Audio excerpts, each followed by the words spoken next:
Hi, my name is Margaret Dore, D-O-R-E, and I'm a lawyer from Washington State where assisted suicide and euthanasia are legal. These bills do allow euthanasia.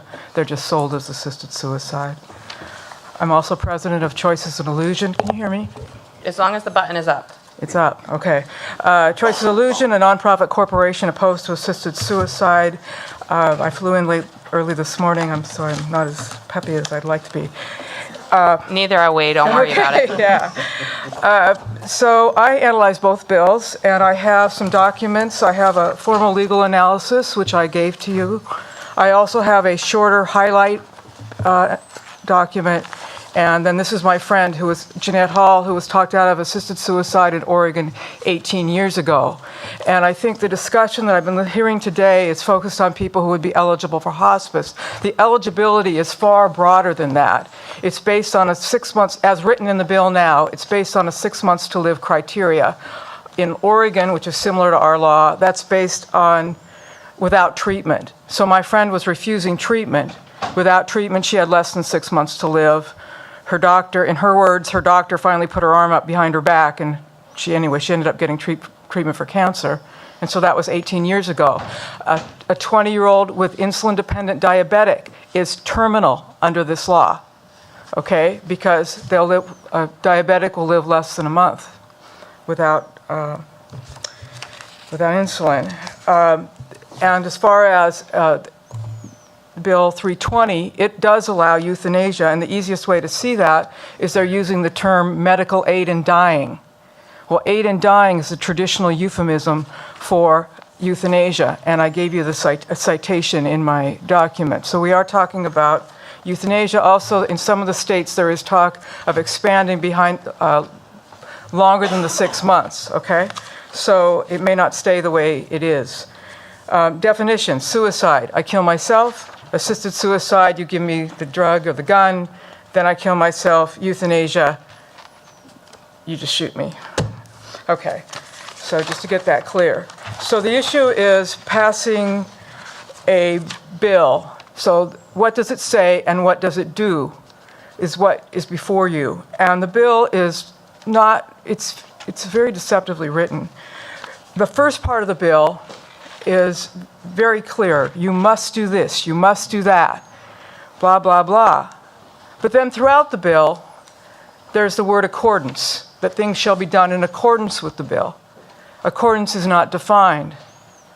I looked up some definitions just on the internet. It means in the spirit of. So as long as you act in the spirit of the law, everything's okay. Or you have an intention. And so it's not actually, these things that are so written as mandatory aren't actually required, and I think I said it pretty clearly on page 7 of my memo.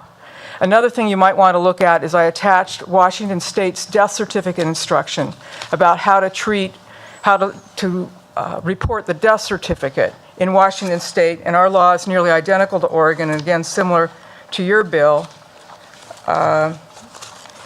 Anyway, it's attached in my appendix at A61, and if you'll read it, the death certificate instructions don't say anything about complying with safeguards. It just says, if the person used the law, it shall be reported as a natural death, a terminal disease due to natural death. And you can't put what the true cause of death, such as euthanasia, or they'll kick the death certificate back to be redone. So the significance about the death certificate requiring a terminal illness or disease to be the cause of death is that it creates, in the event that someone's taken advantage of, it creates a perfect crime. So the big thing about the easiest thing to see in the bill is there's a complete lack of oversight of the death. I've talked to a number of people that call me who want to use this. I've talked to people who have signed up. And everyone I've talked to, it's been a voluntary sign up. But anyway, once the lethal dose is in the house, 2 people can be there. One can leave alive and one leaves dead. And so this will be a hypothetical talking about your bill because it's not passed. So I'm just going to preface it with that because Tim said something about that. So the way the bill works, so say Dad gets the bad news, terminal illness. But he's happy that his son's back in his life. And, so the son's like, well, I'd hate to see you suffer. Maybe you should sign up just in case. Okay, just in case, you sign up. Okay, a little time goes by, and Dad gets an unexpectedly good result from the doctor. Maybe he's going to get well. Maybe he's not sick after all. And the son's already been, I'm a probate lawyer. You heard about a lot of elder abuse earlier. That's the kind of law I used to do. I've seen the terrible things people do to each other. But anyway, so, the son's already thinking about the remodel, what he's going to do once Dad's gone. Well, let's drink to that. Okay, first drink, second drink. You get to 5, you're pretty happy. Put it in, you got to drink this one really fast. It's special. No more Dad. The death certificate, as a matter of law, because the Death with Dignity Act, or whatever you're calling it here, was used, will be cancer or whatever he was diagnosed with, not murder. It can't be changed. It's as a matter of law. So that's kind of a problem with the bill, so that you might want to look at. I personally think that's the reason it died in Connecticut, that issue.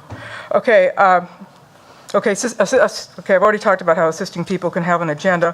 One that I list in my document was a doctor in the UK named Harold Shipman, and he killed his patients. And he got caught because the last one he killed, he put himself in her will. And that got the family upset, and there was a little more investigation.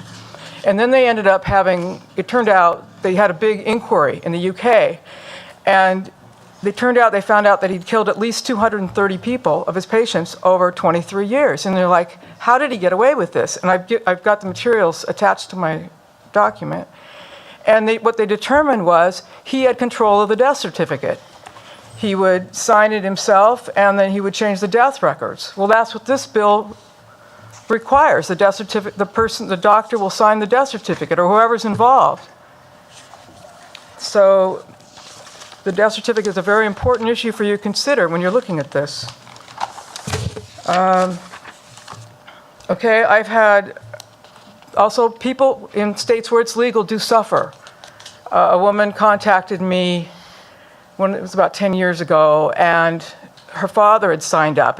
He wasn't committed to doing it, but he'd signed up. And what ended up happening was there was some push by Compassion and Choices to have a suicide party. And one side of the family, that's what they do, they have suicide parties. And one side of the family wanted it to happen, and the other side didn't. And the gentleman spent the last few months of his life torn over whether or not he should kill himself. The girl that was talking to me was so traumatized, she just could never, ever deal with it ever again. In another case, a gentleman that contacted me was told that his dad had died in the second of 2 suicide parties. And we sent a cop in there, and even they couldn't get information from the state. So Oregon is not transparent. Also, let's talk about suffering, people suffering. Okay, if you can believe the Oregon reports, which I say you shouldn't be able to rely on, you shouldn't rely on, because they're not verifiable. I've got a document I can give you about how they destroy all the documentation after they do the reports. No one can go and verify it. But anyway, as I lose my train of thought due to sleep deprivation, oh, shoot. So anyway, we sent a cop in, and even the cop couldn't get the information from the state. Oh, I know what I was going to say. So if you look at the Oregon reports, they don't claim that anybody used this for physical pain. So why are we talking about it if that's not why people are using it? They don't claim it. So if you can, on the other hand, I don't think you shouldn't rely on the Oregon reports, because they shouldn't. So then I just wanted to respond to a few things that other people brought up. Since assisted suicide went into effect in Oregon, suicide rates throughout the United States started going up about 2 years later, and I could send you an analysis on that. I did it. Let's see. I hate to bring up pets, but I will just say that pets don't get to choose. I mean, like a friend of mine was moving into a new apartment. The dog was healthy. Well, the dog got euthanized because the apartment building didn't take pets. So the way the bill is stacked against the individual, with the easiest thing you can see is the complete lack of oversight at the death. Let's see. The safeguards aren't enforceable because of the accordance language.